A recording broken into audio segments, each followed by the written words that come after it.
Aha. All right. Hi, everyone. Welcome to Stories from Egypt and the Nile. I am Becky. I think I only know my mom on here besides my special guest, Lisa. But hello and welcome to everyone. If you don't know me, I am the managing director and lead travel designer for Nova Vista. It is my luxury travel design company, and we took a small group to Egypt in February of this year and just wanted to share some of our stories and answer any questions we could about the destination, just for anybody who's curious or maybe wants to go there themselves. And I brought along my wonderful friend and client, Lisa. And Lisa traveled to Egypt with us, and she had a fabulous time and hasn't stopped talking about it since. So I thought she was the perfect person to bring on here and join me. She and I put together a number of photos to share with everybody. We tried to go a little bit chronologically as we went through the trip, just so that it made sense. But we did this particular trip with AmaWaterways, which is a river cruise company. So it was a really fun opportunity of pairing both a few days in Cairo and some sites around there with a 7-night Nile River cruise. So it was a lot of fun. You will see, and Lisa and I have some good stories, and I'm sure many of these photos will prompt us to giggle at certain things and come up with some things. But if you have any questions as we go or at the end, feel free to jump in. And Lisa, would you like to say anything about yourself or say hello? Hi, everyone.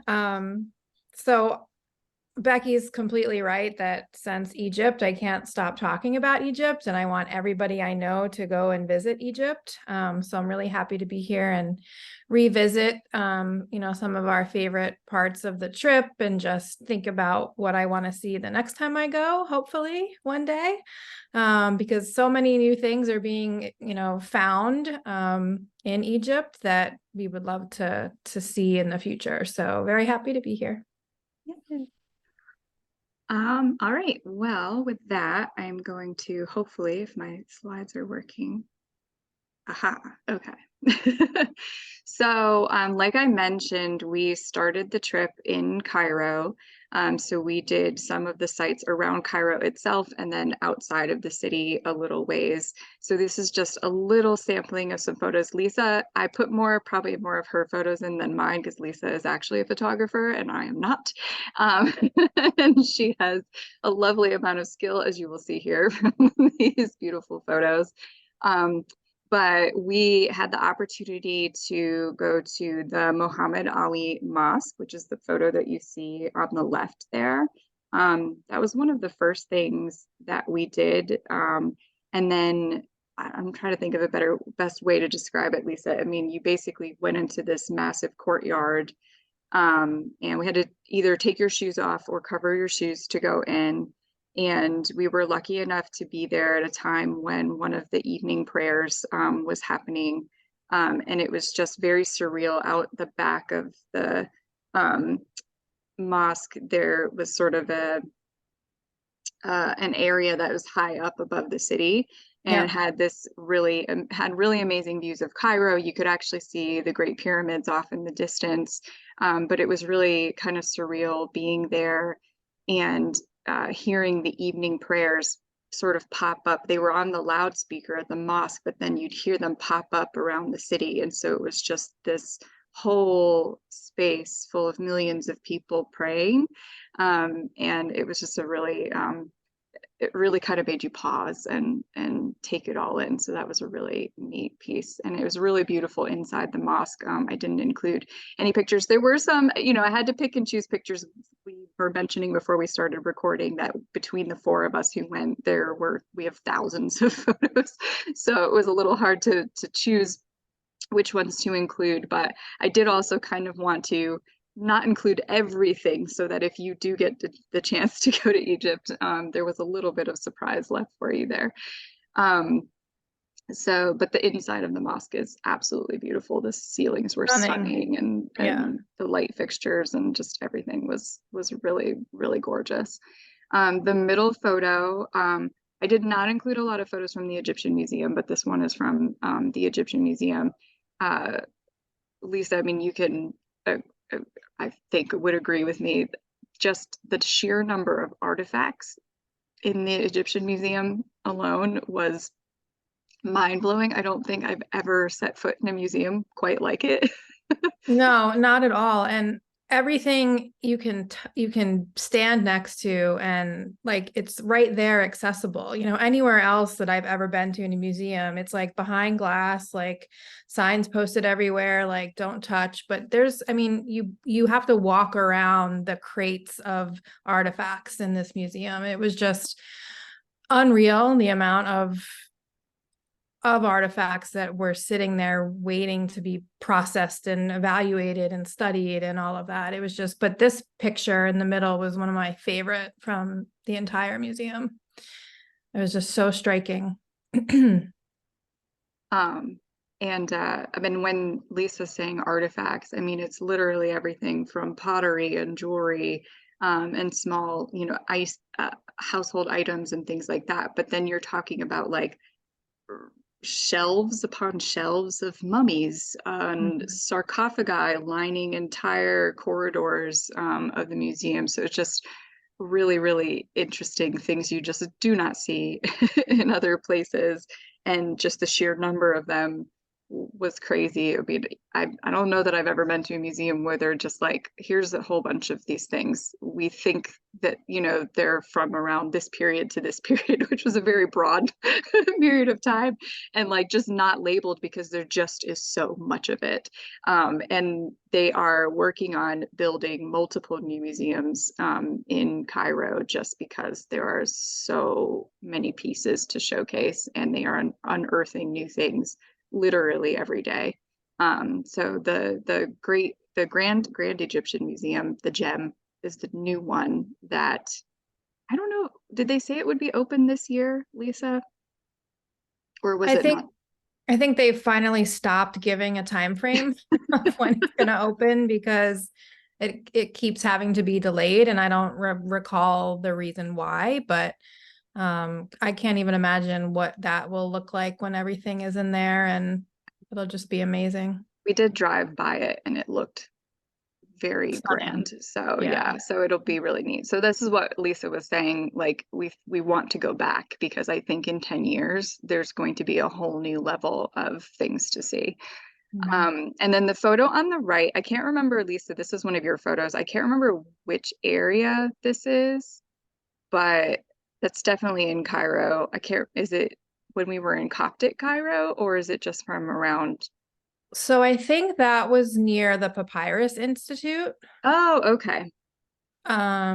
So That's actually not Cairo, so I just missed it. yeah, I'm thinking that's where it was. I'm not 100% sure, but Okay. I just thought that the architecture was so neat.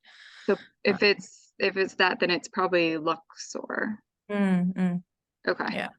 Yeah. All right. Let me move on. So just a little bit. Of course, we had to show you some of the classics. We did see the pyramids. We went inside the pyramids, as you will see in the top left corner. That is, I believe, you, Lisa, taking a picture of me. I think so. And Josh is Um, there taking a picture of you too. So yeah, we're all taking a picture of everything because I mean, like I still can't process the fact that we went into this pyramid. Like I still can't wrap my brain around the fact that we did that.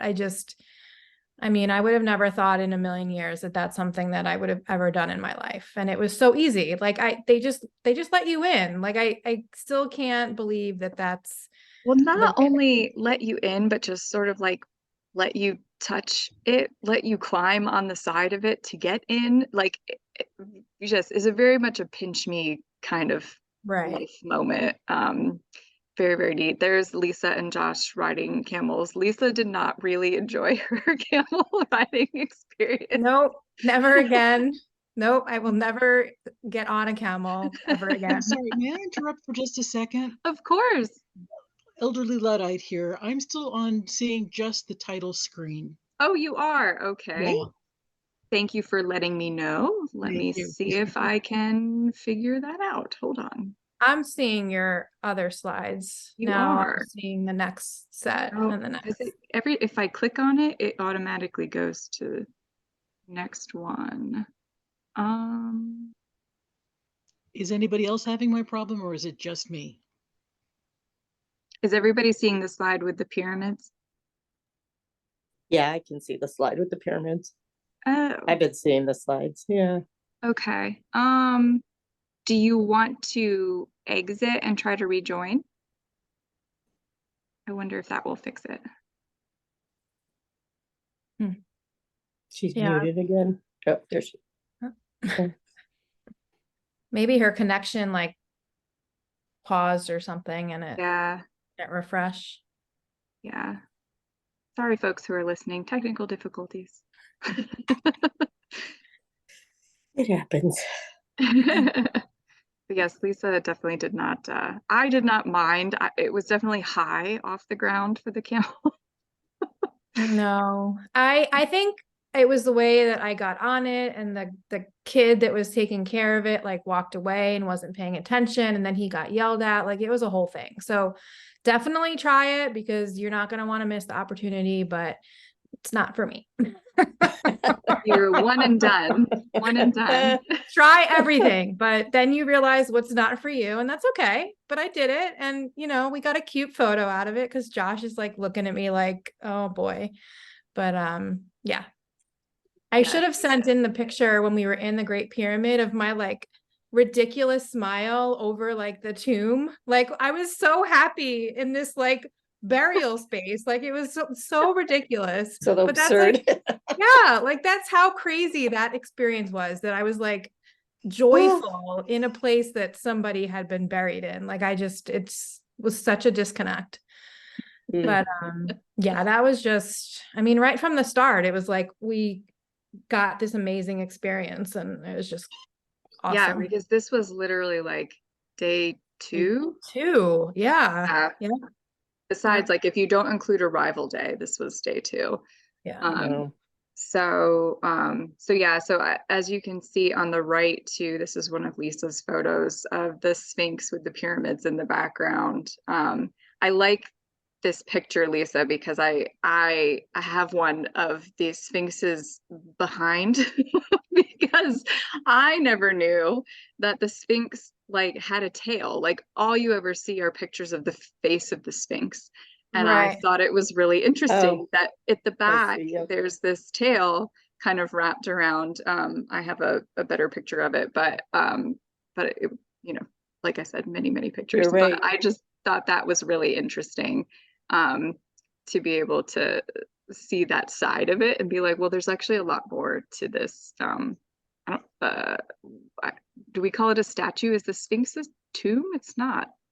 No, I don't think, well, not that we know of. Mine? Right? I'm not Yeah. sure. So I don't know how they classify the Sphinx. Yeah. Yeah. In comparison to some of the other statues and things. And then the bottom left, so we actually went, I can't remember about how long, maybe half an hour, 45 minutes or so outside of the city of Cairo, to Saqqara, which is the necropolis. And so out that way, we actually went to Old Memphis as well, or ancient Memphis. But in Saqqara, this is sort of where they're still doing a lot of digging. They are trying to find various tombs because they know that there are many of them out there, but many are buried under sand. So you kind of drove into the area and you see something like this, which is the step pyramid, which we can talk about in a second, but you would also see other pyramids but ones that are in much worse shape. So so you would see like piles sort of rock and it's like, oh, that's a pyramid. And we're like, oh, okay. But the step pyramid was interesting because it's actually like an early version of the Great Pyramids that you all know. So I thought it was kind of interesting to show like this was basically like a trial run on a pyramid style and design that they had done before they essentially perfected it to get the Great Pyramids of Giza. And actually, you can kind of see pretty well on the left pyramid. It was, so I believe it's the Great Pyramid is the one that has the cap sort of at the top. So it looks like there's like a little piece, a triangle piece at the top of it, versus the other one, which I can't remember whose tomb that one is. But it looks kind of knocked off on the top. So that one's just had like a little bit of, wear and tear essentially. But technically, on all of the pyramids at one point, that little bit that you see at the top is like a coating. It's like a encasing that would have been all over all of the pyramid and over every pyramid, and would have been colored and that sort of thing. And so it's interesting to see, like, we're really only seeing, as fascinating as they are, we're only seeing them in this sort of dilapidated state where like you aren't seeing the finished product and the colors, which I just thought was really interesting. It's like amazing to see what's left of this, but just how much more magnificent they would have been in their time when they were built.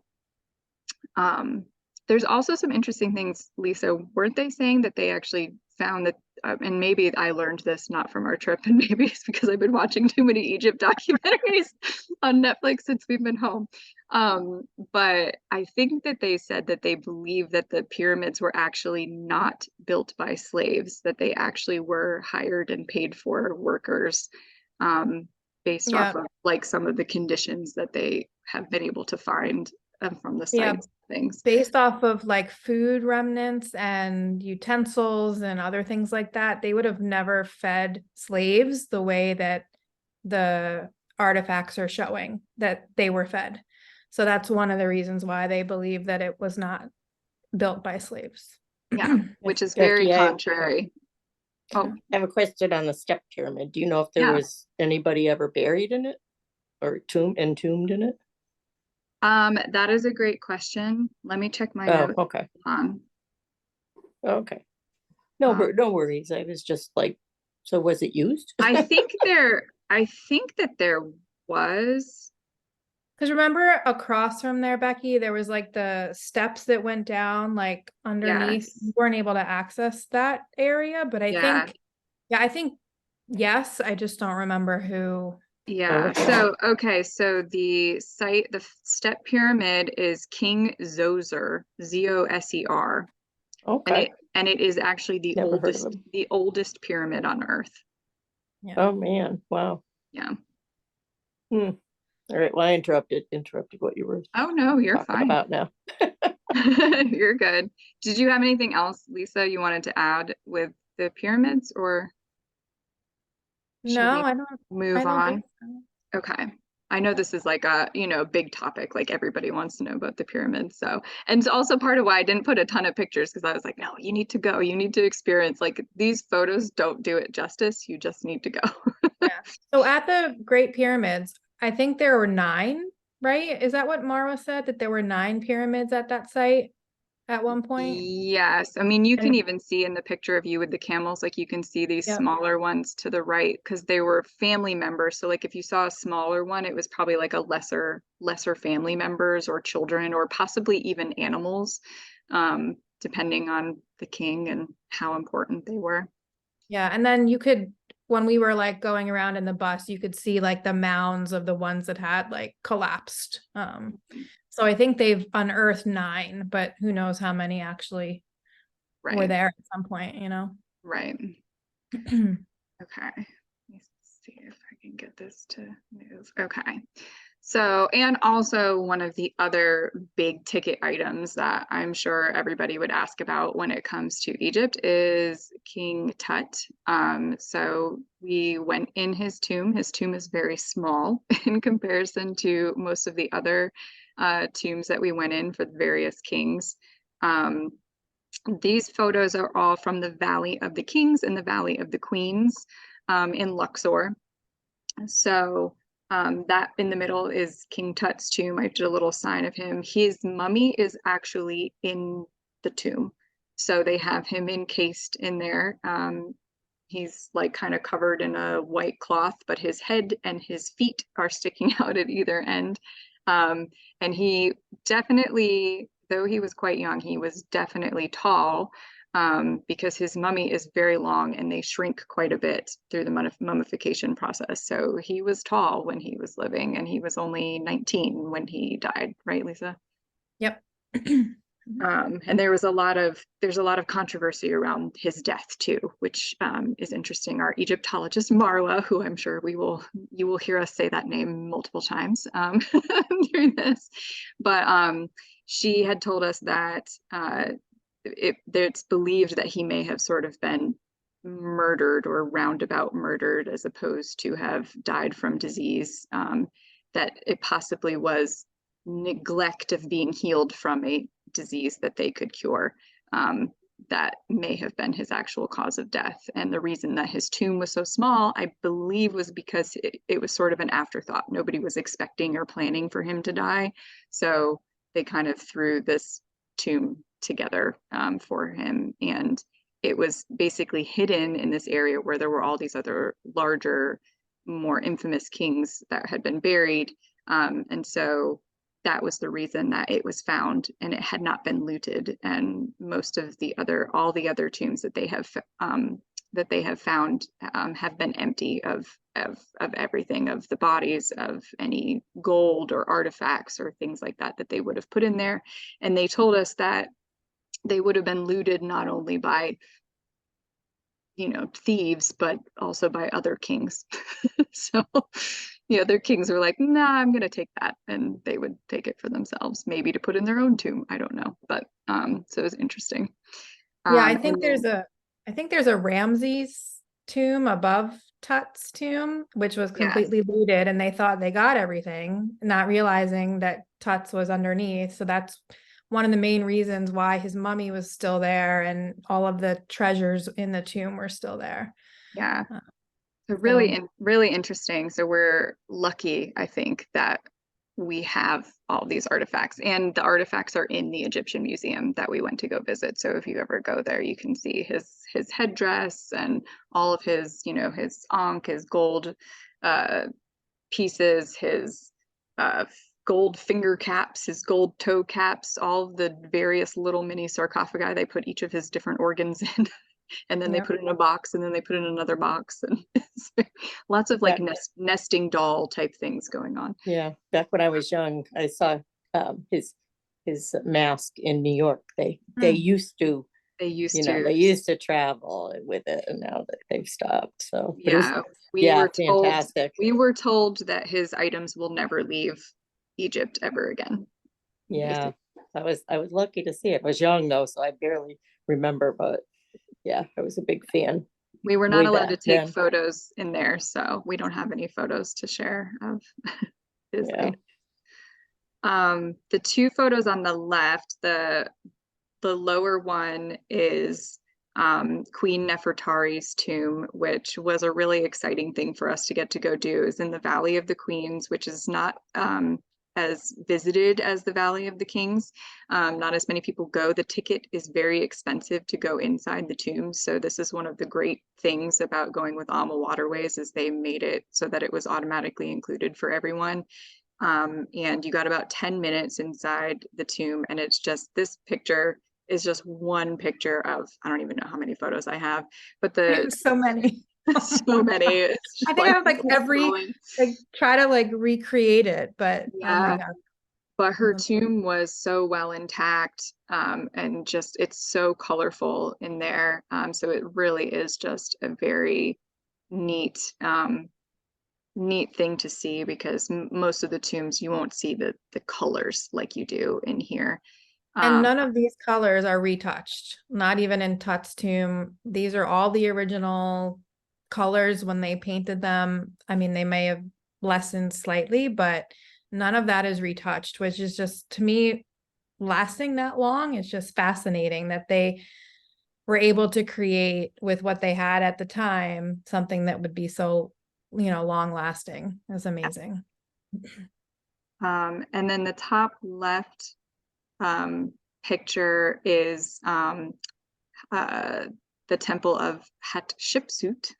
Make sure I say Nice everything. job. Thank you. And she was the queen king. We had a very great story. This tomb has been heavily restored. So even though the space and some of the artifacts are original, much of it to make it look like this has been restored. So it's very striking because it's sort of just like there in the middle of the desert with these huge cliffs up behind it. So it's amazing to think of what it might have been, especially when there were, you know, plants and gardens and all sorts of things in its prime. But the Marwa, again, our Egyptologist, she was great. She just did a lot of very interactive learning for us. So she wouldn't just tell us stories, she would make us part of the stories. So she took a number of folks in our group and told the story of Queen King Hatshepsut, who basically they were going to try to force her out because she was a female, even though she was the, you know, the rightful heir. And she basically declared herself a man so that she couldn't be pushed out. And she took her architect who created this temple as her lover, which we learned. My husband played the lover in the storytelling, so he so, and I can't remember who your husband played, Lisa. I don't know, but he was in there too. Yes. Our both of our husbands are very introverted, and I think Marwa knew that it would make them very uncomfortable to be part of the stories, so she made them part of the stories very frequently, which we enjoyed, but I'm not sure they did. But it was a really interesting way to like learn it and have the whole story laid out for us that way, and the different characters that tried to take this woman down. But I can't remember how many years she ruled as a man. It was I don't think it was more than 20, if I yeah, remember. 19 correctly. or 20 or something. Yeah.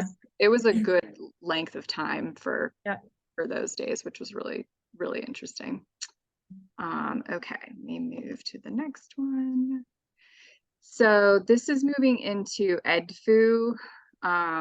So this is a huge temple, and I do have my notes for this one because you start to get into some of the temples, and I'm going to be honest with you, I remember going, but if you ask me little details about some of them, I will not remember.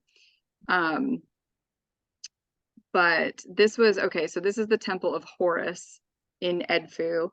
And it's really well preserved in comparison to many others. There's only a few photos on here, but you can see just the sheer size of it. If you look in the bottom left, you can see the size of these people standing there, just so you can see how big it actually is and how huge these carvings are.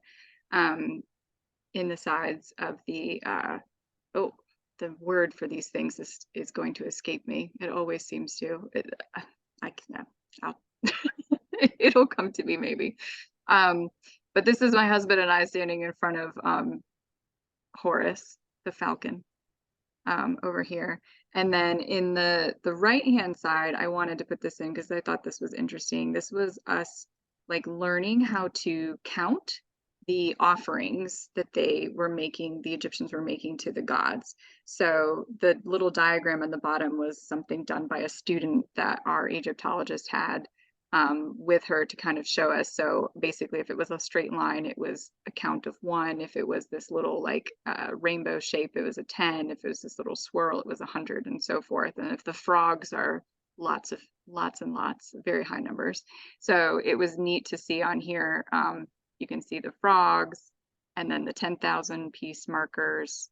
And you can see kind of going across and see the counting. And so that would basically be like an image of something, and they would be like, oh, we're giving 10,000 of these offerings to this god. So we just thought that was really neat and really interesting that we learned. Do you have anything you want to add about this temple? I feel like it's just a lot of, the temples will get confusing, I think, if you're not physically. I just remember that center cutout section at the top, when we were standing in it, the sun was positioned like right in the center of that for one of my photos, which I don't know if that had any meaning to when they were building the temple, but perhaps. And I think this is also where we noticed a lot of stray dogs in Cairo. But I think this was also one where they had some really cute puppies in the one area. Yes, yeah, there were some really cute stray puppies. Yeah, that's one thing that Egypt definitely struggles with is their stray pet population. Yeah. But in Cairo, they seemed like they're actually doing a lot to try to fix that situation. They're taking them, giving them shots and neutering, and then releasing them back out, which is great. But that's just definitely one thing I don't think I was expecting for Egypt, to see that many stray animals. It just wasn't something that was on my radar that I would have thought, but it reminded me of like Greece, when we go to Greece and we have a lot of stray cats. So not as much dogs, but cats instead. So this was just like similar, but a different different species. I guess the culture just doesn't have the same connection to pets as other cultures do. I think that's what Marwa was alluding to. Although she has a dog, so not for her. But I think it's just a difference in culture with relation to having pets in the home. Yeah. Okay. So then we moved on. We sailed all the way south as far as we could go on the Nile, because you get to Aswan and you have the large dam there, so you can't go any further by boat. And there was the old dam that we actually crossed, I can't remember, but there's an old dam and a new dam. So the new one, obviously, you can't go beyond that. But we just thought Aswan was just so much happened in this area. Like I keep thinking, I was like, oh, is this different locations? No, it wasn't. It was all in Aswan. Like, so we had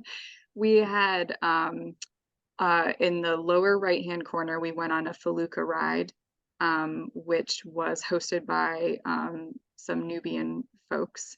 So that was really interesting. It was just a little ride basically from near where our ship was docked over to the Cataract Hotel, and which is, I think, where this picture, the second from right, is taken from. Yeah.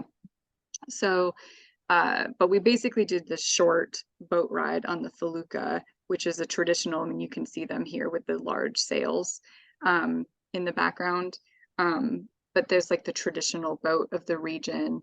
And so we sang on the boat, we danced on the boat. So it was fun. It was very interactive and a nice little ride. And when we got over to the Cataract Hotel, so for those of you who don't know, the old Cataract Hotel, it's nowadays, it's in the Sofitel Legends brand of hotels, but it is the hotel that Agatha Christie lived at for a year while she was writing Death on the Nile. So very significant piece of history happened at that hotel. And so we actually had an afternoon tea there out in the gardens, which was really pretty. And we had a great sunset come in, and then we got to go inside and just do like a quick little visit inside the hotel. And you can see the old elevator and the old library and the bar and everything. And it's very, very neat place to stop. You can see Chris and I there in front of it. And then that earlier in the day, a lot of folks go, so there's an opportunity to go to Abu Simbel, which is a flight away from Aswan. And we actually didn't do it.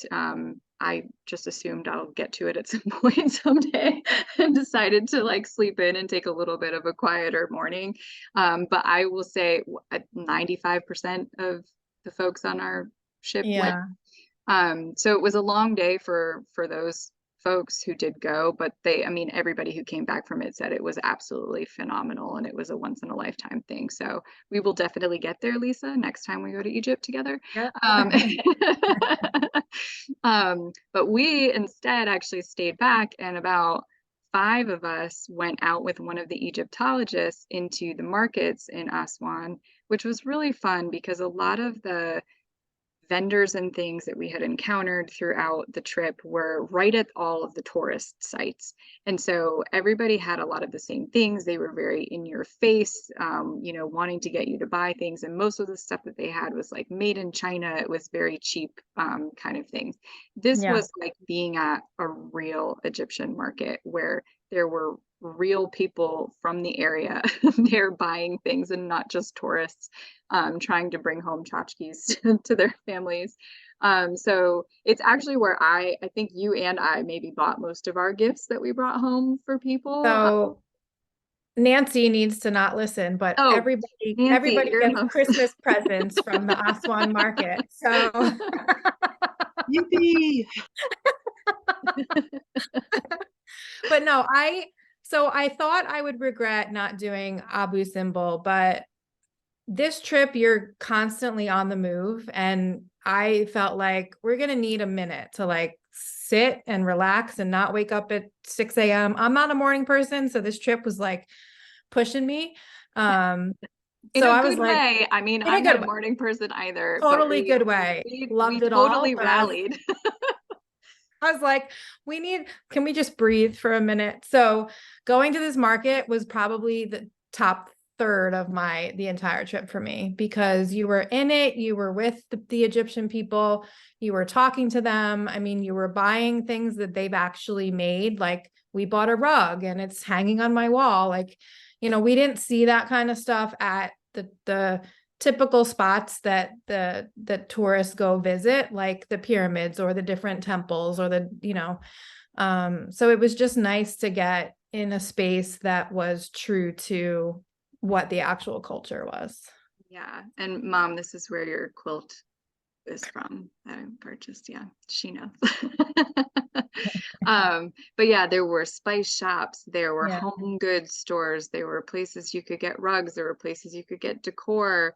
I mean, my lanterns that I got. Oh yeah, you got lanterns. Lanterns. I mean, you could get comforters and televisions too. I mean, it was literally everything that you could, you know, possibly imagine all in the same place, and it just felt like never ending. You just kept going and going and going.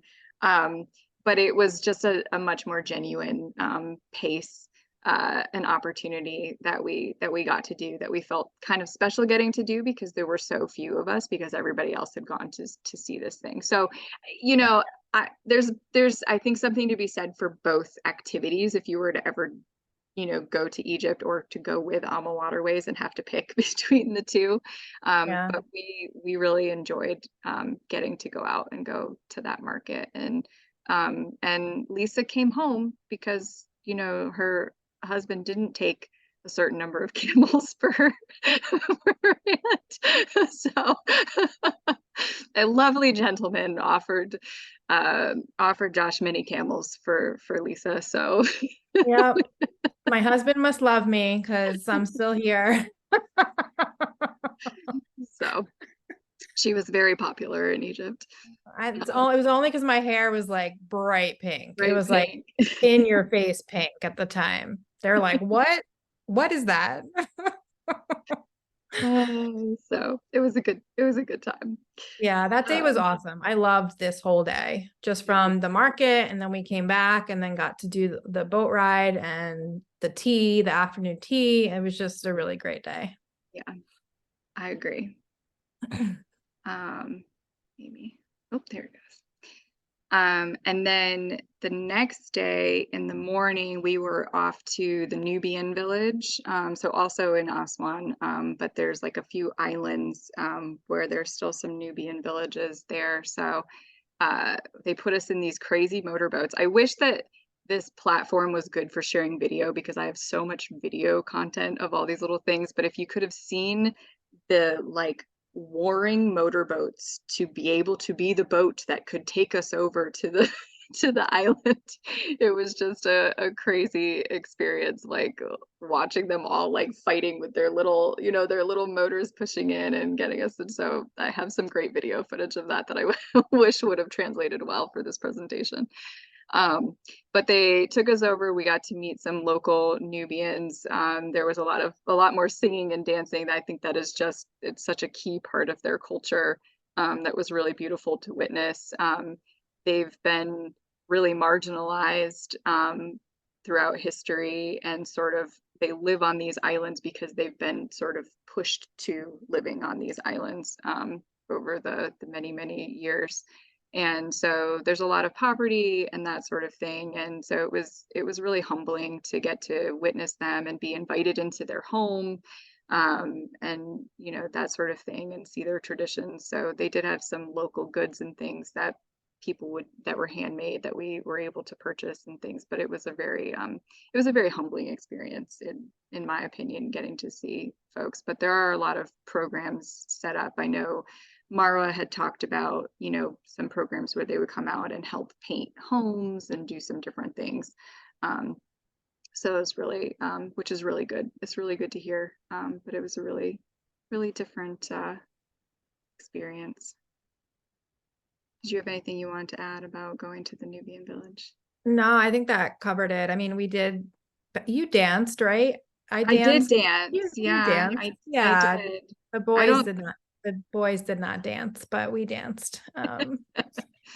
So yeah, no, it was very, they welcomed us by singing and then invited us to dance. And then we had some snacks, and then we're able to like walk around the village and talk to some of the people that live there and buy their handmade goods and whatnot. So yeah, but definitely high poverty area. And I think they were pushed to this island because of their lands were flooded, right? As part of, oh, it might have been part of it. I think Yeah. something to that effect. Yeah. So yeah.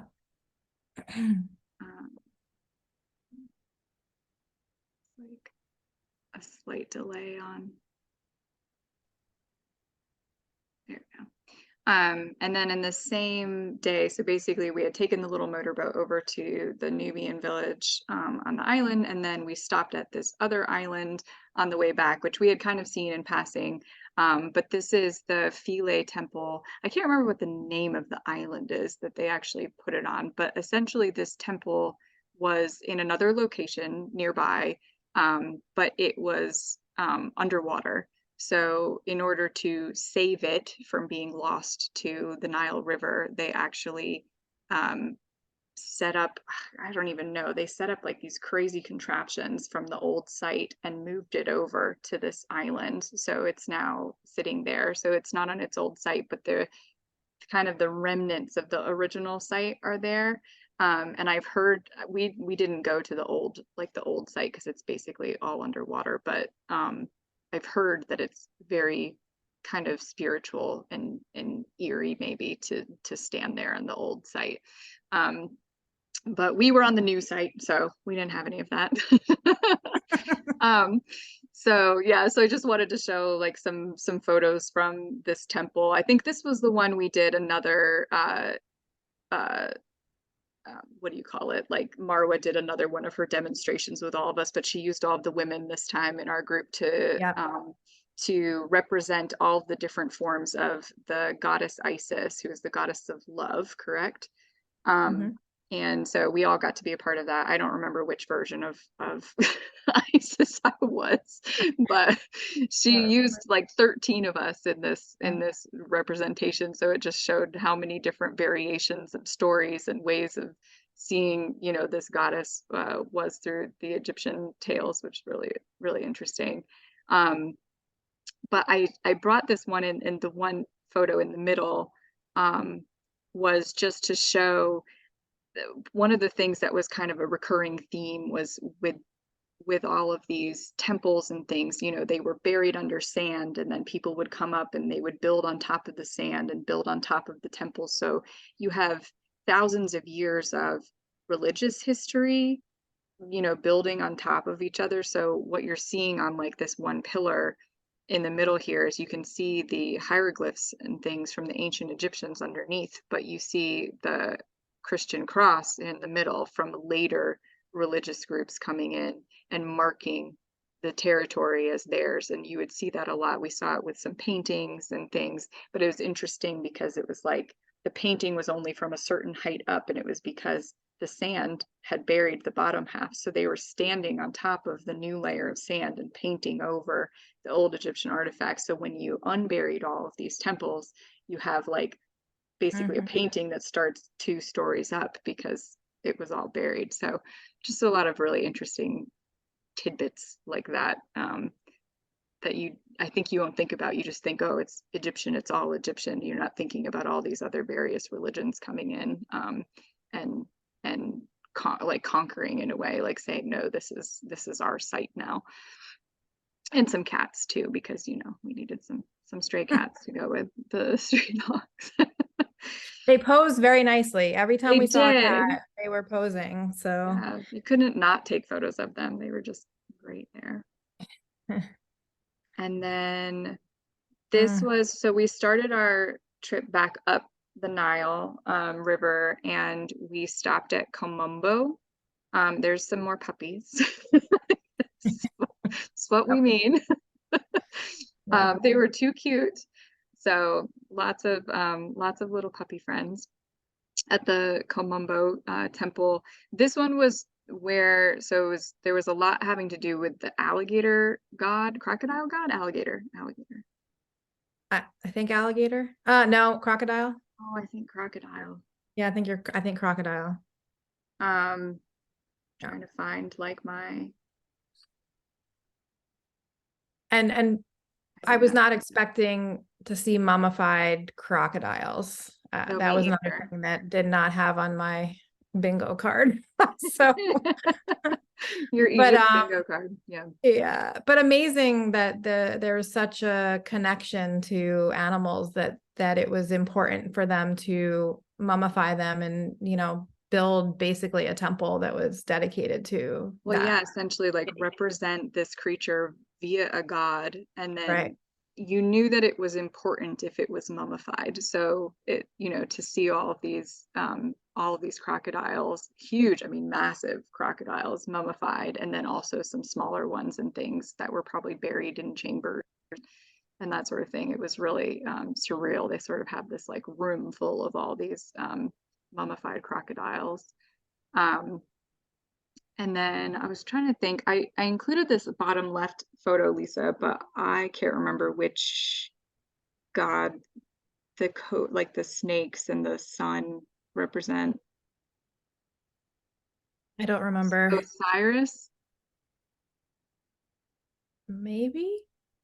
I can't remember. I mean, I think at this point in the trip, there was just, I mean, our Egyptologist, Marwa, she's like an encyclopedia. I mean, she's just giving us all of this information and knows it so well and can tell a story. And I think by this point, a lot of it was like our brain couldn't hold any more information. Yeah. I wish like it would have been realistic to have like just recorded I know the right? entire trip somehow, just so that you Yeah. could hear back all of the stories and everything. And you got used to sort of being like, when you travel with Ama, they do like a little earpiece and a little microphone, so you can kind of wander a little bit, which we're I think a wandering group to a degree, the 4 of us. So we would kind of be like listening in one ear, but we'd be exploring and looking at different hieroglyphs and art and everything while we were listening to Marwa tell those stories. So maybe that's just a sign that we all have ADD, but we just but it was fun to sort of be able to like mix and match. But I think it makes it more difficult to remember exactly what story she was telling if we were like looking at something else. There's just so much to see. Yeah, I know, so much. I mean, hard to stay. This one was nice though, because it was right up from the boat, like in the bottom picture on the right, like our boat was right there, and we basically walked up some steps and we were at this location. So yeah, so we didn't have to go super far. We didn't have to be bused anywhere. And it was neat being there at sunset. There weren't a lot of people, so we kind of had the place mostly to ourselves. So that was a really nice visit. We were just tired because we had been at it for many days. And then, okay, so then we made our way all the way back up to Luxor. And so we had done one bank of the Nile River in Luxor with the Valley of the Kings and Queens. Now we're on the other bank. I believe it was from the Hatshepsut temple over to either Karnak or Luxor temple. Oh, sorry, I just had a really big thunderclap here. That scared me. Hopefully my Wi-Fi will stay. No power outages. But I think, Lisa, if you can remember, I can't remember which temple it was, but the Hatshepsut temple lined up directly, like it was a straight line across the Nile, and it's just the sheer like math and engineering and of the it engineering and the thought, like how all of this was laid out. Yeah, like literally from the main door of the temple to the other temple on the other side of the Nile River, which it's hard to explain the vastness of that, here on a recording like this. But if you could have stood there at one temple and been like, wait, so this lines up perfectly with that temple way the heck over there, is just like mind blowing, for being built so long ago. So it's just crazy. But this is over in the Karnak temple complex. It's the largest religious complex in the world, I believe, still. Right, Lisa? I think. And so you had everything here from multiple obelisks, like in the top left, obviously many statues, pillars with just a lot of color still on them in the artwork and everything. The picture of my husband and I, just for sheer size, so that you can see how large these pillars are. I mean, basically by the end of this trip, you had like major like neck pain because you spent so much time just looking up, because everything was it's just massive. The scale of it is crazy. But over on the far left photo, that's the Avenue of Sphinxes. So the Avenue of Sphinxes actually goes between the Luxor temple and the Karnak temple complex all the way. There's like one little gap in it, I think, because there's a newer church that's there that they did not want to disturb, but they've cleared the pathway from it. And I don't remember how many miles, a mile and a half more. Yeah, a lot. I don't remember exactly, but it's very far between the two, and the entire thing is lined with all of these little sphinx. Yeah. And then let's see, since we're getting to be just about 8 here, so I don't want to go too long. This is my favorite. I know. And this temple's not as old. This is the temple for Hathor in Cana. So one of the things we got to do that a lot of tours and stuff do not do, and so therefore a lot of tourists don't see this, is we actually went north of Luxor on the Nile River for a little bit, which nobody really does. So it was such a very dramatic difference. We didn't really talk about the Nile River itself, but sailing south on the Nile River from Luxor to Aswan, there's about 300 ships on that section of the Nile River. So everywhere you looked around you, there's ships everywhere. When we were on this section between Luxor and Cana going north, there was nobody. It was just us out on the water. And there were lots of just Egyptian people out living their life on the riverbanks. And it was just a very different experience. And like you can, even the picture behind me that I have, you can see is like the Nile River, just the river banks. We would see goats and cows and things out there. But this temple for Hathor, I can't remember which. Hathor was like, was it the goddess of like celebration and that sort of thing, or was says goddess of love in my notes. I thought joy, Joy, I think Hathor is somehow related. I don't know exactly, but Maybe. feminine love, So many motherhood. gods. I know, there's so many. Oh my goodness. But the cool thing about this, and I'm sure Alicia, and I can see you gushing, so I'll let you talk if you want to. But this temple is not as old as some of the other ones, but it has been so well preserved. So they've been working on restoration for it. So the photos you're seeing here are the areas that have been restored, but we went inside and there's some areas you can see where they haven't yet worked on it, and it's very like black. Like it looks like mold, but they actually kind of told us that it's actually more of like the glue that they used for certain things. For like the paint, it's like whatever was made in the paint, it was like made of eggs and some other stuff. Yeah. Which is why a lot of it has turned black or that kind of thing, or the colors haven't lasted. Depends on what they used to actually paint with. But do you want to talk about like the zodiac and stuff? I don't know that I can talk in too much detail, but I just thought that the entire ceiling is just a stunning historical documentation of, what they believed in and what was important to them. And it's not, you can't see it in this picture, but in the corners, basically it's Hathor's arms that are kind of holding the entire building around her, around the top of the structure.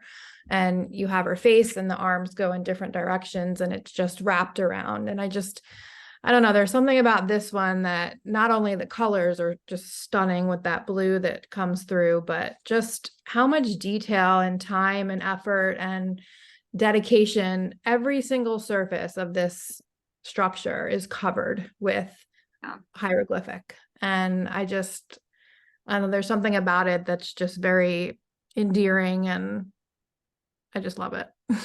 And you can see there was a lot of, unlike in a lot of the other temples we saw, there was a lot of zodiac sign and presence in this. So it was fun because everybody was sort of like looking up at the ceiling trying to find their sign. So you can see like a few examples of them over here on the left. But it was just like interesting. You could see it was the way that they had it. And then I just like really love too, this is such a great depiction of the eye of Horus. Is it Horus? Horus, yeah. The Eye of Horus, which we learned that there's different theories behind like where that image came from. And I thought the really interesting one is if you put that image over the picture of the side of a brain, it actually like the lines line up with the structure of the brain. So they think that it may have come from like an area of intelligence through like picturing it that. So it was just really, there were some interesting theories. There were some different ones too. It was like different pieces like puzzled together that could possibly make it, that I can't quite remember all the details that Marwa had told us, but just really, really, really interesting, like the foundation of where these symbols came from and what they meant to them. But this temple was really, really, really gorgeous. And I don't think I included it, but there was on the outside a massive carving of Cleopatra and her son, I believe, right?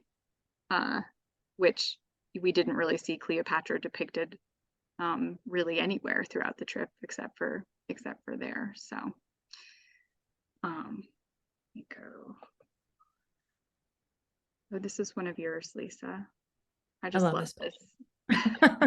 Yeah, so it was some of this, just cruising down the Nile, sitting in our little balcony that we had, was just wonderful. Just watching, Egypt go by and seeing folks on their normal fishing routes, and it was great. And then the big contrast to the back of the photo with the desert, everything kind of stops being green at one point, and even flying over, you see that like delineation, like, the Nile green and then nothing. And desert. And it doesn't feel like it fades into it. It's just a hard line. So I think they said 7% of the land in Egypt is inhabited, just 7%. And it's all along the Nile. All along the Nile. Yeah. And then This was our very last day. So we flew back from Luxor to Cairo, and we had a very exclusive special trip to the presidential palace. So I only picked a couple photos from in here. Basically, the palace was modeled after Versailles in France. If you've ever been there, then you know that it's quite extravagant. I actually thought this palace, I have been to Versailles, I actually thought this palace was prettier. So so they modeled it after something and stepped it up a notch, in my opinion. So it really was really stunning. And there were some fun little stories and artifacts, like the record holder, the one king had. So it was fun to kind of learn about, but just from really extravagant spaces and things like that. But most people do not get to go into the presidential palace, so this was a special thing that we got to do with AmaWaterways. Yeah, it was beautiful. We had a great lunch before we toured. We did Yeah, have a great lunch. yeah, it was really, really good. And then I just wanted to show some photos from our ship so you could get a little bit of an idea of the AmaDahlia if anybody is ever interested in sailing on her with AmaWaterways, because Ama, and I've got staff pictures next, Lisa, but Ama just took such good care of us. So Lisa, I was going to ask you that, like, while we get into this section, like, this was your first river cruise. I mean, I've done it multiple times. You've ever met me before, you know that I love river cruising, and it's like my happy place. I'm always trying to get everybody to come sail with me. But this was your first time doing it. I know it was a little bit of an exotic destination. Most of the time when you think of river cruising, you're thinking about the European rivers, but what did you think of that experience? Oh, I thought it was great. I've been on a lot of ocean cruises, and I feel like you're constantly bombarded with, like, things to do, and you got to go see this and go to the casino. And it's like, I want to experience the ship, and I want to experience the culture. And I think having all the staff be from Egypt, was awesome too, because it's their country, and you're getting to know these people over 10 days. So our staff became friends, and they learned what we liked and took great care of us. And the boat was beautiful. I mean, it was clean. The room was excellent. You can see how big the bathroom was. Like, that, having a tub shocked me. I couldn't believe that was a thing. We had plenty of space. For reference, we were in a outdoor balcony size room. So there was like categories above us and categories below us, just from a room size perspective. Yeah. But no, I think it was great. I loved it. I don't know that I ever want to do another big ocean cruise, except maybe Virgin. But but no, I would definitely river cruise again and again for sure. I loved it. My mom, who's on here, she's been on one with me too, but in Europe, so a little different style, but still really great. And there's many great river cruise companies. I just happen to love Ama a lot. They take good care of folks. It's gonna try and do, yay! So I just had to share some photos with our favorite folks. So in the middle here, that's Walla. Walla was our cruise manager. Walla ran a very tight ship, no pun intended, but I said to him at one point, I made the joke, I said, you have kept this thing going so like clockwork. I thought we were in Switzerland for a moment. And he kind of giggled at that. He didn't laugh a lot, but when he did, it was very genuine. But he really made everything just so seamless. Like, I don't think there was a stressful moment for us in the entire 11 days that we were, in Egypt. I mean, everything just went and went and went and went. And there was like, no stress, no struggle. And they made it so easy for us and did such a great job and took care of us so well. And then up in the right here, this was from Egyptian Night, where they encouraged us to don galabeas and dresses and all sorts of things. And but this gentleman here in the navy blue, that is Rafiq. He was our hotel manager, so he was in charge of everything related to our staterooms, and then everything with the restaurant as well. So we had a dining room on board in the previous, see if it'll show you in the previous one. You can see at the back of the ship here, this was the outdoor alfresco dining area. So everybody got to dine there one night while they were on the ship, and we had a special, you know, special pre-designed menu for that, which was really neat. But Rafiq was great. I mean, he just took such good care of us from food to rooms to everything, and his team was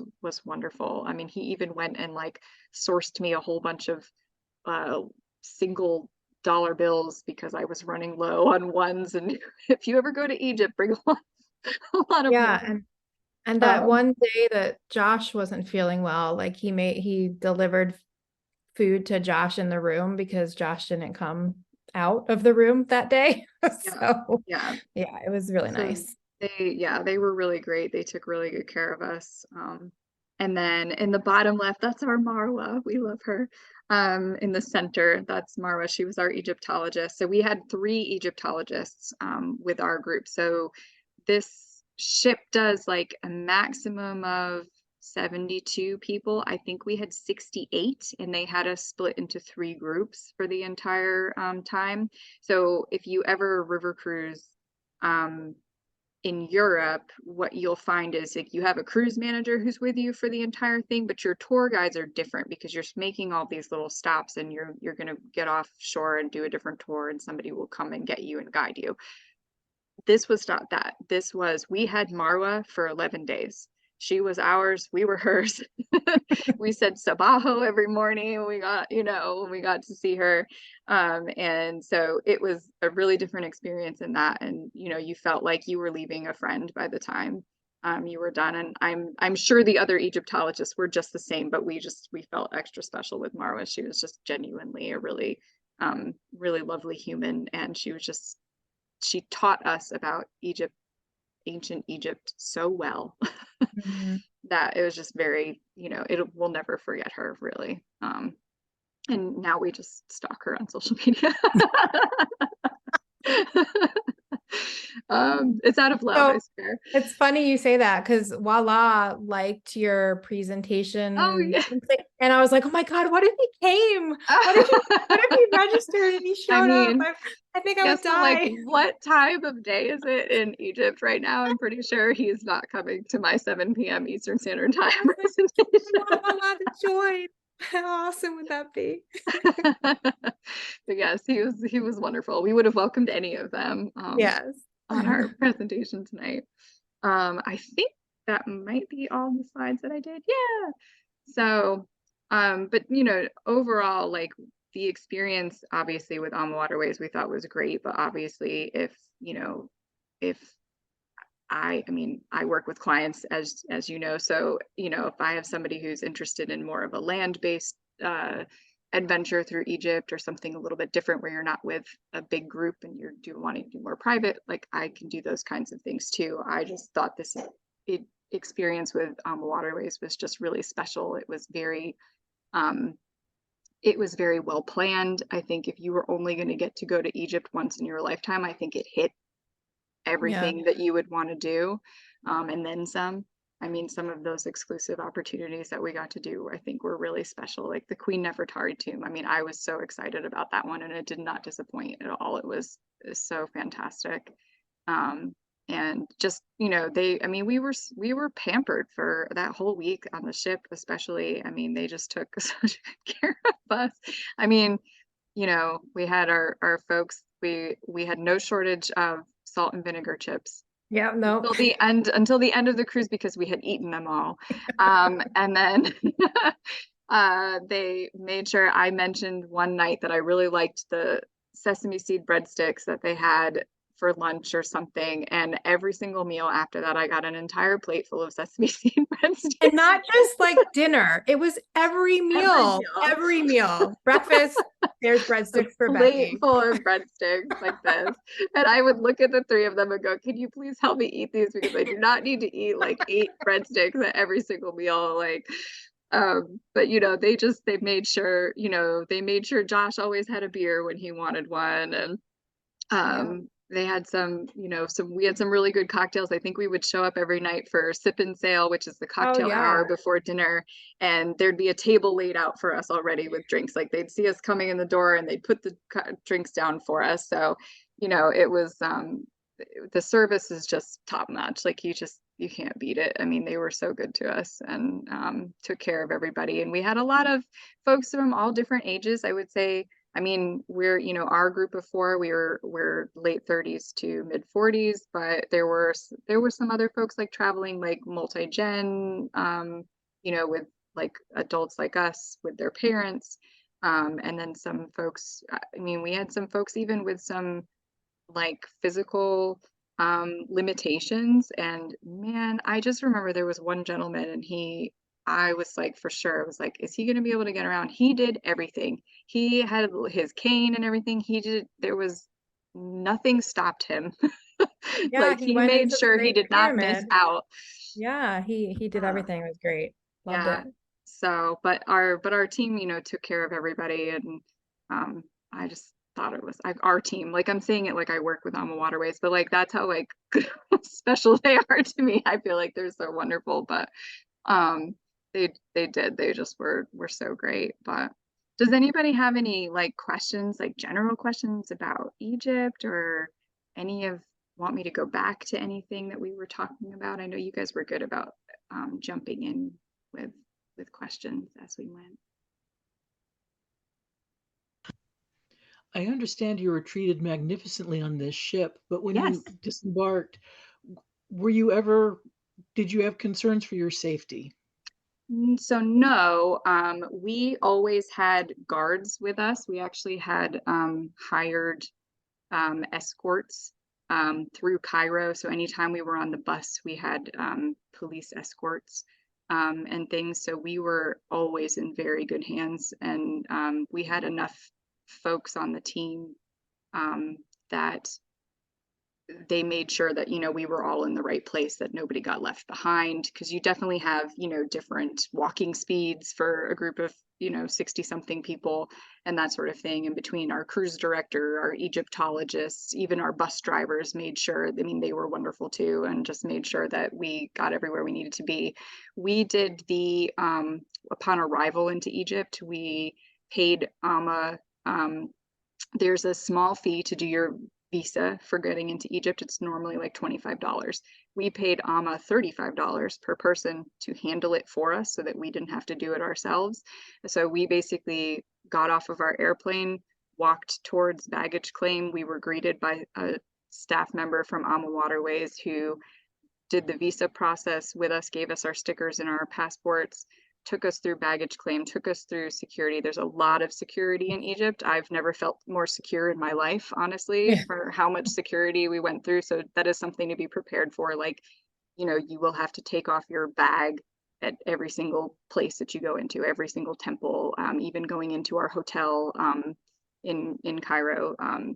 You know, you take off your things and put them through a metal detector. So there's a lot of security in that sense as well. But I don't think I ever felt unsafe. I mean, even those first couple of nights we were in Cairo, we were out on our own for dinner, and we would go out of the hotel and, you know, walk down the street to go to a restaurant and things, and we were very comfortable and felt very safe. So yeah, it was scarier to try to cross the street in Cairo with all the cars, because there's no lights, there's no lanes, there's no rules. I mean, they go. So that was scarier to me than, you know, being just out and about. yeah, but just an example of the kindness of humans, that we The had taxi driver. multiple people stop traffic for us so that we could cross the street, because it was like you could tell they're like, oh, they're not from here. They don't know that they just have to start inching their way out into the road so that the cars will stop, because we wouldn't do that at home, right? I mean, somebody here in America would just like plow you down. But apparently that's the way to do it. But we were hesitant, so we actually had some lovely people. And it was a taxi driver who stopped, right? Stopped, Yeah, pulled over to the side of the road and stopped and traffic helped for us. us, got out of the car. So yeah, we found the people really delightful. You know, we were never really in any of the really hectic bazaars or anything like that. Like if you went into certain areas of Cairo where the, all of the shops are out in the street and that sort of thing. We did drive by some of them, but we were never really in those areas, so I can't speak to that for sure. But I think if you had a guide with you, I don't know. I mean, it was definitely for me, it was a country. I've traveled to Europe a lot. Um, and so this was a country that felt different to me. It is a developing country. It's different. It's not like going to Switzerland. Um, but I was really glad, I think, to be on an organized tour for it. I think I would do it in a more private way if I had a guide, but I don't know if it would ever be a destination that I would just show up to on my own and be fully self-guided, if that makes sense. Just because it's overwhelming. Like it's just it's very large. Yeah, And I mean, there are how many people in 28 Cairo? million people in 28 million Cairo. people in Cairo. Yeah. So that in of itself to me is just like, okay, well, I need somebody to show me around. And I'm sorry, how many of the people you'd run into, how many spoke English of the local population? I bet quite a bit spoke English. Yeah, it was pretty, I mean, We I encountered think, a lot of vendors and all sorts of things, and they definitely oh had their yeah, English down. for sure, every vendor that was outside a temple or the museum all spoke English because Yeah. they want you to buy everything they have. So they're gonna Yeah, speak but your language. we didn't have any, I mean, restaurant staff, hotel staff. I Yeah, mean, everyone. nobody we encountered like that. I mean, I don't think we encountered anybody, at least not in the, in the in this particular environment that we were in, where we were. Even in the market, that we went to which was Absolutely. very much catered to the population, not tourists. They all spoke English. We were able to communicate very easily Yeah. to purchase what we wanted to purchase. Yeah. Yeah. And Lisa got some haggling in. I'm not very good at it. I didn't like to do it, but we were told it's like you do it. Like you just, okay, Marwa, I'll do it. I don't want to do it, but okay. Yeah. Our guides were good about trying to help us know how much value certain things were too. So like they were like, don't spend more than this on X. And like Right. when we did the camel rides, we had somebody who guided us and took our photos at the end, and they were like, don't, this is the most you need to tip them. They're going to push you to tip them. So you do like that part was a little jarring at first. I think you got used to it as you were there. I'm not used to traveling where you have a lot of people vying for your attention and trying to get you to buy things, and you kind of have to learn to not make eye contact or not talk or do not say the phrase "I'll come back" because they will memorize your face. Yep. They Or will your hair, find or you your hair when you color. come back through. So, Yes. And uh, they will remember what you said.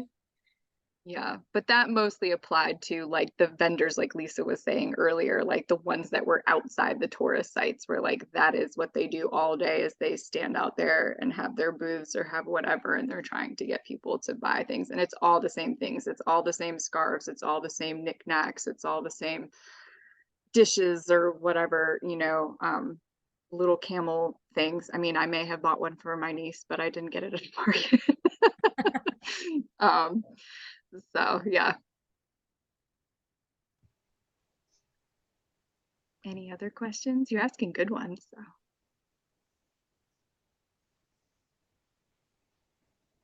It sounds wonderful. I just don't know that I have the mobility, but maybe I do.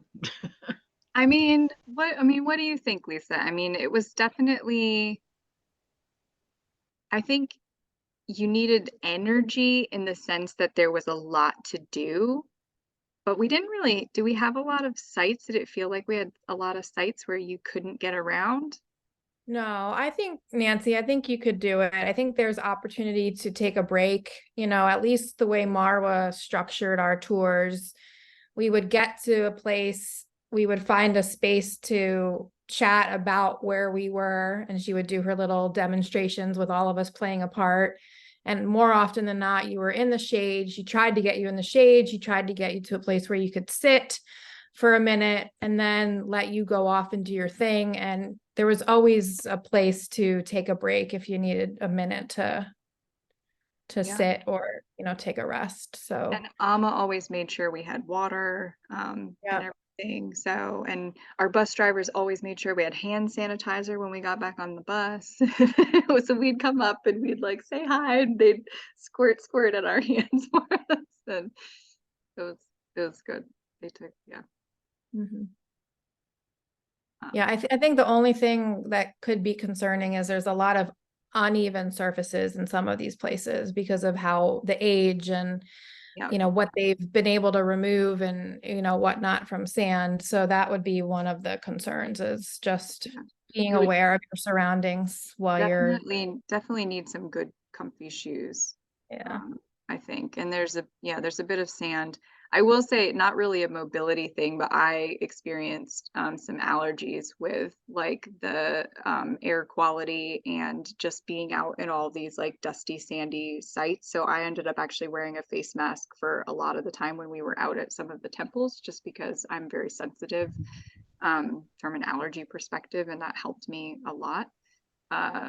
But it didn't really seem like a lot of other folks were in the same boat, so I'm just extra special and needed that. I don't know. I think Josh was feeling it that one day. I think he was. Josh actually got sick though, so I feel like the second I was like out of Egypt, I was totally fine. So, but I take it everything that you ate on the boat, you didn't have to worry at all. You just had fresh water and fresh produce. Yeah, we had that concern going in because we had gotten told don't have ice in your beverages, and don't eat, raw like fruits and vegetables, like anything that doesn't have a peel, or things like that. But we actually talked to the staff and we said, is that really the case? And they were like, no, like everything on the ship that's consumed gets washed in clean Filtered. Yeah. water. So so they don't, we actually didn't. I ate fruit. I had no problem. I know some of you all had, I'm not really an ice person, but some of you all had ice in your beverages and everything was totally fine because everything on the ship itself was clean. I think that's, one of the benefits to doing it with a company like Ama, is just because you have that extra sort of layer added where we felt like we could eat normally and not have to be super concerned. And honestly, my husband had one day where he was having some stomach troubles. He didn't go to the Aswan market with us. And we're not even sure it's because he ate something bad. It may have just been because he was on vacation and having too much good food. But Walla actually gave him some magical medication and he was totally good at the end of the day. So we didn't ask, we just gave it to him and he was good. But it worked fine. So, they were prepared, I think, for people to not feel well, just because there were a lot of markets and things, so it would have been easy for somebody to have maybe grabbed something out of the market and maybe had an issue, but I don't think we really had too many like tummy trouble folks. No, and even when we ate in Cairo at the hotel, I mean, they did give us bottled water at dinner, but we ate vegetables from our meals and we were fine. You just wanted to make sure you didn't drink out of taps. So we would do bottled water for like brushing your teeth and everything. Although every day I did, because I would forget every day. I'd like clean my toothbrush underneath the tap and I'm like, darn it, I forgot. Like, when am I going to learn? Like, it's an 8-day cruise. Come on.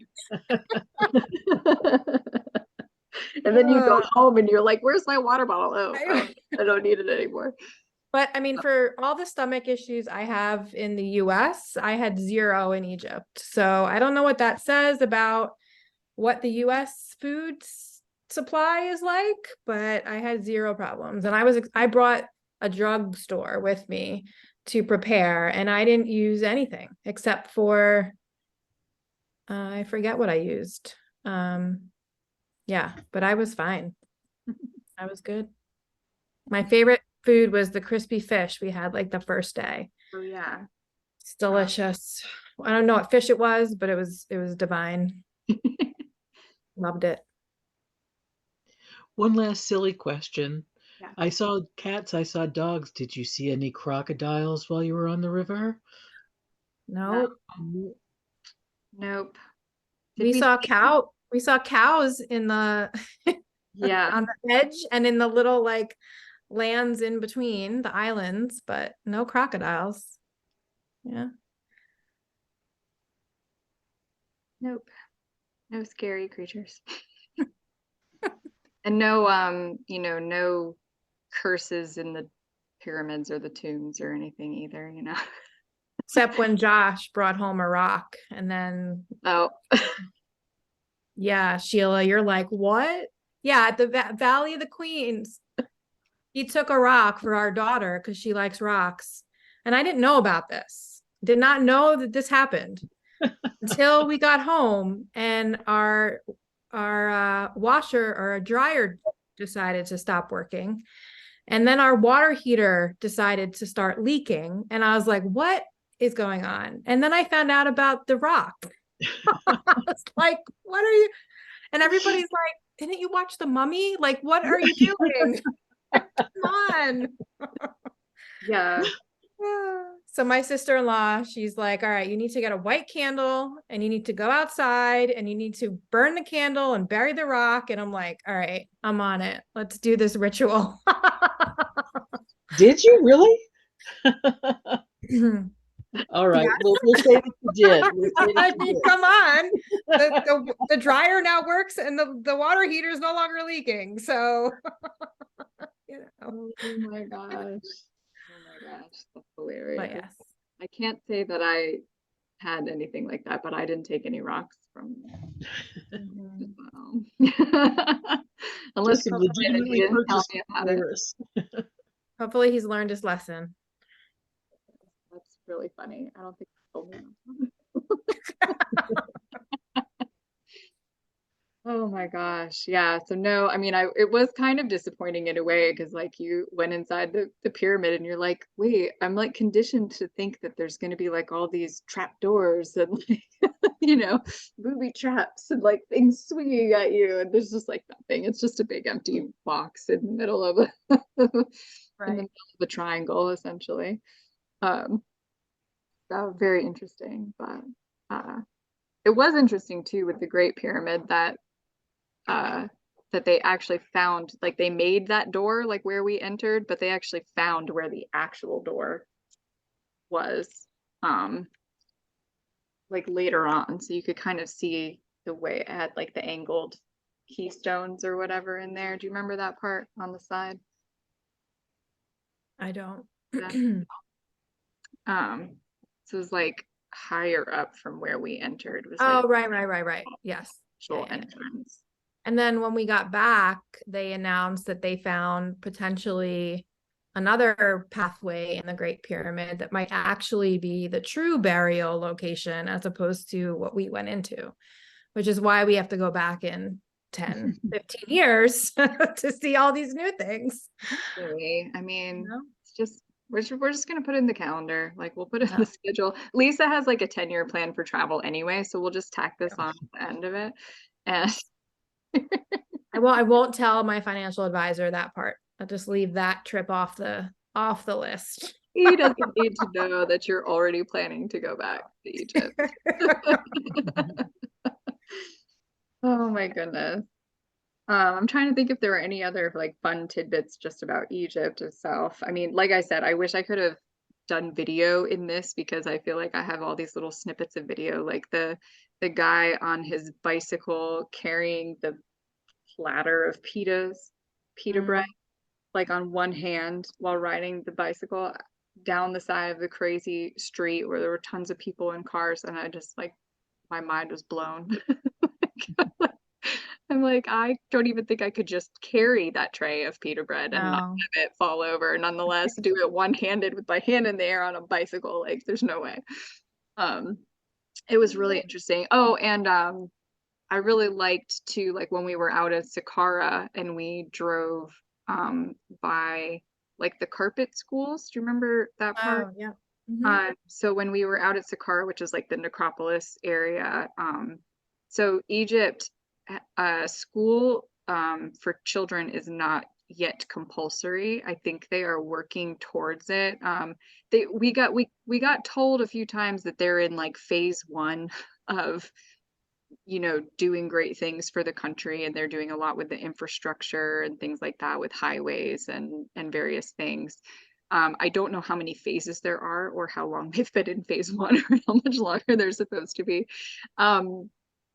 But it was interesting, you know, kind of learning about, you know, education being optional, and, you know, for some of the more rural areas where it's more difficult to convince like those in farming and agriculture and things to not have their kids just working from a very young age. So they've made some compromises in the sense that, like, they basically have agreed that they can go to school and they'll go to like trade school. So like there's like carpet making and things like that. So they go for like half a day and then they go home and work for their families, whatever capacity that might be, probably on a farm somewhere. So it's interesting, some of the efforts they're trying to make and things they're trying to do, but they can't make school compulsory for everybody because they just don't actually have the facilities and the teachers to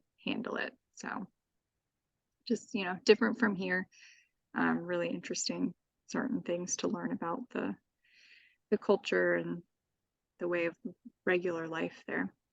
So just trying to think if there are any other interesting stories like that, but I'm sure there Well, are. and let me ask, are women treated as equals or not? Were there places that you, not really? So it was Um, interesting because the Egyptologists we had were 3 women, and one afternoon they actually did a talk about women in Egypt. And it really focused a lot on what happens when women get divorced and how they're not entitled to like anything. And so it definitely is not as progressive as other places in the world. But I don't know that it's also the worst in the world either. So, but I think there's definitely been advances for sure. And these 3 Egyptologists were very outspoken, and they didn't feel like they were not able to be outspoken. And they didn't feel, I mean, they were on this cruise ship telling us what bunch they of thought Americans, so and not holding back at yeah. all. So now is it like that for all women everywhere? Probably not, but they definitely felt comfortable telling us about the structure of women's lives in Egypt and how, you know, not equal things are at the moment. Well, and there's all these varying layers too of like culture and sort of like the old way of culture and the new way of culture, but then you also have religion in there and you have varying Right. religions in there mixed with the different culture. So it really was kind of a case by case basis, I think, as to like who, because you'd see, I mean, it was almost like 50-50 in a way, I think, Lisa, when we were like in Cairo driving around, you'd see somebody like a gentleman our age or something wearing like skinny jeans and you know, a shirt and sneakers, and then standing right next to him you see an older gentleman wearing a galabea and a head wrap. And so it's very diverse in that sense, where you have some very traditional things happening. You have people going down the streets of Cairo with a donkey cart, and then you have people with cars. So like it's just, there's a lot of variances. I think sort of it's almost like old world and new world kind of all mixed together in a way. So so naturally, I think with the question about women and how they're treated, I think depends some depending on who you're talking to or maybe where they live and that kind of thing. So but we were not treated badly. I mean, Lisa was treated quite well because everyone wanted to marry her. So it just depends on how you view it. 3 camels, 4 camels? How many, Josh? How many? Hadn't heard that one before, Lisa. That's quite something. Yeah, it was pretty funny. The first time it happened, I was like, what is going on right now? Well, I think the best part about it was that he was talking to you right in front of Josh. And then I when know. you It didn't matter that I was then you were standing right like, next to this him. is my I husband. was And the like, man just turned to him and he was like, how many camels for your wife? Near lost it. oh my God. Because that's like, are you joking? Is this serious? I'm not sure. It was, yeah, it was definitely very interesting. But yep. Yeah. So yeah, I had a very young boy want to be friends with me, like on social media, and I was like, yeah, no, you're a stranger and like 19, so that's weird. So yeah, it was interesting. But no, it was an amazing trip. And I think Waterways made it extra special. I mean, just the way they treated it and everything was so well organized. Like you didn't have to, I mean, even, the people that went to Abu Simbel that morning, like Voila had to get 56 people onto a flight, get to Abu Simbel, back on time to then go to the Old Cataract. And there's not a single problem. Like how, I mean, we all know how flights can be canceled and all that, but none of it was a problem. I mean, it was just how he was able to do all of that. It was just fantastic. Yeah. I mean, and I feel like that's kind of an AmaWaterways staple anyway. They're very good at making changes as needed, but you don't notice them. Like it's very seamless. Like I mean, Yeah. Mom and I were on one in Europe in 2021, and the rivers were low, and we couldn't get all the way to our final port, so they stopped us in a different one. They bussed us to somewhere that we were supposed to be. I think we couldn't make it all the way to Basel. They bussed us to Basel to do our tours instead of just getting off the ship to do them. We stopped at a different port that we wouldn't have seen at all if, we had been on a regular schedule. We got to explore that area, and it never felt like, oh, I missed out on something, or oh, this was taken from me. I mean, everything was very smooth. So that's, just one of the things I really like and appreciate about them, is that they're just such professionals, and they're so well connected, and they know what they're doing, so they just know how to handle like every little change. Because I think the only change we had on our trip was that we, based off our itinerary, we had expected to have a morning flight to Luxor from Cairo, and we had an afternoon flight instead. So they took us to Coptic Cairo, which is like the old early days Christian area of Cairo. They took us there that morning instead of on the last day, the same day as the presidential palace. So like, I think that was the only change. And the only reason we even noticed it was because we had this original form of the schedule. Right. What they gave us when we got there, so they're just really good about that kind of thing. But Wawa was fantastic. Like, I feel like if I ever got to do this exact trip again, I would be like, when are the dates when like Marwa, Rafiq, and Wawa will be working? Right. That is the one that I want. For sure.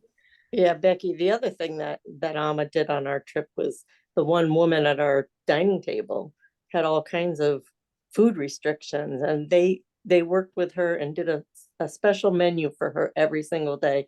She picked out what she could eat, and I mean, it was like, wow. And the other thing that I remember that was so awesome was when we were in Amsterdam, Becky and I got out of the cab and we were a little bit a ways from the boat.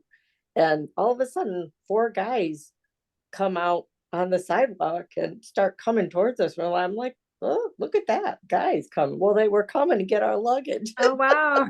And escort us back. It was like, this is fabulous. So that was the start of our cruise with Ama. It was really cool. So yeah, good first impression. Good job. Good job. Highly recommend. They got some good promos going on right now too, if anybody needs one. So they're great. I love them a lot. But any other Egypt questions before I hit end on this recording? No? All right. Well, Thank you so much. Oh yeah, thank you so much. I'll just do like a Yeah, formal thank you. I appreciate you all being here. This was really fun. I'm glad we got to share our stories from Egypt. We had such a blast. Like it's just the most unforgettable thing, and I hope all of you get the opportunity to go because you will not regret it, honestly. Like it's just you won't regret it at all. But let me stop recording here.